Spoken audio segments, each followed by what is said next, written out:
ನೋಡಿ, ಈ ಒಂದು ಹೊಸ ವರ್ಷ ಅನ್ನೋದು ಯಾಕೆ ನಮಗೆ ಮುಖ್ಯ ಅಂದ್ರೆ, ಮೊದಲನೇದಾಗಿ ಸಮಸ್ತ ನಾಡಿನ ಜನತೆಗೆ ಹಾಗೂ ನಮ್ಮ ಗಾಂಧಿನಗರ ವಿಧಾನಸಭಾ ಕ್ಷೇತ್ರದ ಎಲ್ಲ ಮತದಾರರಿಗೂ ಹಾಗೂ ನಾಗರಿಕರಿಗೂ ಹೊಸ ವರ್ಷದ ಆರ್ಥಿಕ ಶುಭಾಶಯಗಳು. ಜೊತೆಯಲ್ಲಿ ನಮ್ಮ JDS ಪಕ್ಷದ ರಾಷ್ಟ್ರಾಧ್ಯಕ್ಷರಾದ ಸನ್ಮಾನ್ಯ ಎಚ್ ಡಿ ದೇವೇಗೌಡ ಸಾಹೇಬರಿಗೆ ಹಾಗೂ ನಮ್ಮ ಕೇಂದ್ರ ಮಂತ್ರಿಗಳಾದ ಕುಮಾರಸ್ವಾಮಿ ಸಾಹೇಬರಿಗೆ, ಅದೇ ರೀತಿ ನಮ್ಮ ಯುವ ಘಟಕದ ಅಧ್ಯಕ್ಷರಾದ ನಿಖಿಲ್ ಕುಮಾರಸ್ವಾಮಿ ಅವರು ಹಾಗೂ ನಮ್ಮ ಸಿಟಿ ಅಧ್ಯಕ್ಷರಾದ ರಮೇಶ್ ಗೌಡರು, ಅದೇ ರೀತಿ ಎಲ್ಲರಿಗೂ JDS ಪಕ್ಷದ ಸಮಸ್ತ ಕಾರ್ಯಕರ್ತರಿಗೂ, ನಾಯಕರಿಗೂ, ಮಹಿಳಾ ಕಾರ್ಯಕರ್ತರಿಗೂ ಎಲ್ಲರಿಗೂ ಹೊಸ ವರ್ಷದ ಶುಭಾಶಯಗಳು. ಇಲ್ಲಿ ಹೊಸ ವರ್ಷ ಅಂತ ನಾವು ಯಾಕೆ ಕರಿತೀವಿ ಅಂದರೆ, ನಮ್ಮಲ್ಲಿ ಈಗ ಇದು ಒಂದು ಸಂವಿಧಾನದ ಒಂದು ಯುಗ. ಏನು ದ್ವಾಪರ ಯುಗ, ತ್ರೇತಾ ಯುಗ ಅಂತ ಏನೋ ಯುಗಗಳ ಬಗ್ಗೆ ಮಾತಾಡ್ತೀವಲ್ಲ ನಮ್ಮ ಮೂಲ. ಆದರೆ ಈಗ ಒಂದು ನಡೀತಿರೋದು ಸಂವಿಧಾನದ ಯುಗ. ಸಂವಿಧಾನ ಯುಗದಲ್ಲಿ ಆಧುನಿಕ ಭಾರತ ರಚನೆ ಆಗಿದೆ. ಅದರಲ್ಲಿ ಯಾವುದೇ ಧರ್ಮ, ಯಾವುದೇ ಜಾತಿ, ಯಾವುದೇ ಒಂದು ಪಂಗಡ ಅಥವಾ ಯಾವುದೇ ಒಂದು ಪ್ರಾಂತ್ಯಕ್ಕೆ ಮಾತ್ರ ಸೀಮಿತ ಆಗಿಲ್ಲ. ನಮ್ಮ ಭಾರತ ಏನಾಗಿದೆ ಅಂದರೆ, ಸಂವಿಧಾನ ಅಳವಡಿಸಿಕೊಂಡಾಗಿದ್ದ ಪ್ರತಿಯೊಬ್ಬರು ನಾವು ಇಂಗ್ಲಿಷ್ ಕ್ಯಾಲೆಂಡರ್ ಅಂತ ಕರಿಬಾರ್ದು. ಇದಕ್ಕೆ ಕ್ಯಾಲೆಂಡರ್ ಇದು ನಮ್ಮದೇ, ಇದು ಇಂಡಿಯಾದ ಕ್ಯಾಲೆಂಡರ್ ಇದು.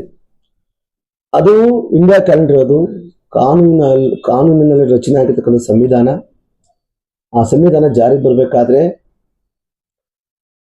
ಒಂದು ವರ್ಷ, ಒಂದು ದಿನ, ಒಂದು ತಿಂಗಳು ಅಥವಾ 15 ದಿನ ಅಂತ ನಾವೇನು ವಿಂಗಡಣೆ ಮಾಡ್ಕೊಂಡಿದ್ದೀವಿ. ಇದು ಕಾನೂನಲ್ಲಿ ವಿಂಗಡಣೆ ಆಗಿರೋದು.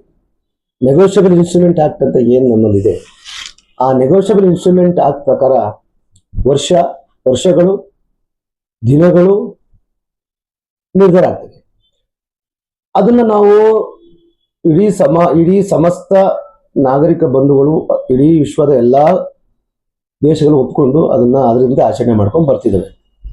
ಇಲ್ಲಿ ನಮ್ಮಲ್ಲಿ ಏನಾಗಿದೆ ಅಂದ್ರೆ, ಕೆಲವರು ರಾಜಕೀಯ ಬೇಳೆ ಬೇಯಿಸ್ಕೊಳ್ಳೋಕ್ಕೋಸ್ಕರನೋ ಅಥವಾ ಅವರು ಪಬ್ಲಿಸಿಟಿಗೆ ಬರೋಕ್ಕೋಸ್ಕರನೋ ಅಥವಾ ಯಾರ ಮೇಲೆ ದ್ವೇಷ ತೀರ್ಸ್ಕೊಳಕ್ಕೋಸ್ಕರನೋ ಹಿಂದೂ ವರ್ಷ ಹೊಸ ವರ್ಷ ಅಂತಾರೆ. ಹೌದಪ್ಪ, ಹಿಂದೂಗಳಿಗೆ ಹೊಸ ವರ್ಷ. ನಾನು ಅದ್ರ ಇಲ್ಲ ಅಂತ ಆಚರಣೆ ಮಾಡ್ಬೇಡಿ ಅಂತ ಹೇಳ್ತಿಲ್ಲ. ಆದ್ರೆ ನಮ್ಮ ದೇಶ ನಡೀತಿರೋದು ಸಂವಿಧಾನದ ಒಂದು ಚಕ್ರಗಳಿಂದ. ಆ ಚಕ್ರ ತಿರುಗಬೇಕಾದ್ರೆ ಕಾನೂನುಗಳು ಇದಾವೆ, ನೆಲದ ಕಾನೂನುಗಳು ಇದಾವೆ, ರಾಷ್ಟ್ರೀಯ ಕಾನೂನು ಇದಾವೆ, ರಾಜ್ಯದ ಕಾನೂನುಗಳು ಇದಾವೆ. ಅದು ಒಂದು ಕ್ಯಾಲೆಂಡರ್ ಅಂತ ನಾವೆಲ್ಲ ಒಪ್ಕೊಂಡಿದ್ದೀವಿ. ಅದನ್ನ ಹೊಸ ವರ್ಷ ಆಚರಣೆ ಮಾಡೋದು ಯಾವುದೇ ತಪ್ಪಲ್ಲ. ನಾನು ರಾಜಕೀಯವಾಗಿ ಅಭಿಪ್ರಾಯನೂ ಅಷ್ಟೇ, ವಕೀಲನಾಗಿ ಅಭಿಪ್ರಾಯನೂ ಅಷ್ಟೇ, ಅದೇ ರೀತಿ ಜನಸಾಮಾನ್ಯನಾಗಿ ಅಭಿಪ್ರಾಯನೂ ಅಷ್ಟೇ. ಹೊಸ ವರ್ಷ ಆಚರಣೆ ಮಾಡೋದು ನಮ್ಮ ಸಂಸ್ಕೃತಿ ಅಲ್ಲ, ಬೇರೆ ಯಾವುದೋ ಒಂದು ಸಂಸ್ಕೃತಿ ಅಂತ ಹೇಳೋದಿದೆಯಲ್ಲ. ಅವರು ನಿಜವಾಗಿಯೂ ಅವರು ಕೋಮುವಾದಿಗಳು. ಅವ್ರು ಹೇಳಕ್ಕೆ ಡೆಫಿನೇಷನ್ಸ್ ಇಲ್ಲ. ಅವರು ಅಂತ ಜನಗಳಿಗೆ ನಾನು ಇವತ್ತು ಧಿಕ್ಕಾರ ಕೂಗ್ತಾ, ಇಡೀ ವಿಶ್ವ ಒಪ್ಕೊಂಡಿರ್ತಕ್ಕಂಥದ್ದು ನಮ್ಮ ಕ್ಯಾಲೆಂಡರ್. ಆ ಕ್ಯಾಲೆಂಡರ್ ಆಚರಣೆ ಹೊಸ ವರ್ಷ ಬಂದಾಗ ಒಂದು ಖುಷಿ. ಈ ವರ್ಷ 365 ದಿನ, 364 ದಿನ ನಾವೇನಿರ್ತೀವಿ, ಆ 12 ತಿಂಗಳುಗಳು, 30 ಅಥವಾ 31 ದಿನ ಏನ್ ಕಳಿತೀವಿ, ಅದು ಮೊದಲನೇದಾಗಿ ಬರ್ತಕ್ಕಂಥ ಒಂದು ವರ್ಷದ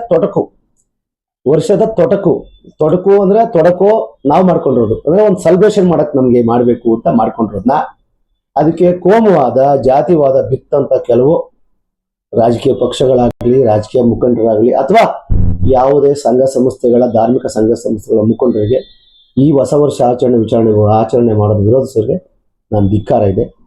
ಅದೇ ರೀತಿಯಲ್ಲಿ ಯಾವುದೇ ರಾಜಕೀಯ ಪಕ್ಷ, ಯಾವುದೇ ಸಂಘಟನೆ ಹೊಸ ವರ್ಷ ಆಚರಣೆ ಮಾಡಿ ಅವರ ದಿನಗಳು ಕಳೀತಾರೆ. ಆ ದಿನಗಳಲ್ಲಿ ಸುಖ, ಸಂತೋಷ, ನೆಮ್ಮದಿ, ಕಾನೂನು ಬಾಹಿರ ಚಟುವಟಿಕೆಯಲ್ಲಿ ಭಾಗವಹಿಸದೆ ರೋಗ ಮುಕ್ತರಾಗಿ, ಅಪರಾಧ ಮುಕ್ತರಾಗಿ, ಆರ್ಥಿಕತೆಯಲ್ಲಿ ಬೆಳ್ಕೊಂಡು ಅಂತಾರಾಷ್ಟ್ರೀಯ ಮಟ್ಟದಲ್ಲಿ ನಾವು ಭಾರತೀಯರು ಎಲ್ಲ ಕಡೆ ಗುರುತಿಸ್ಕೊಂಡಿದ್ದೀವಿ.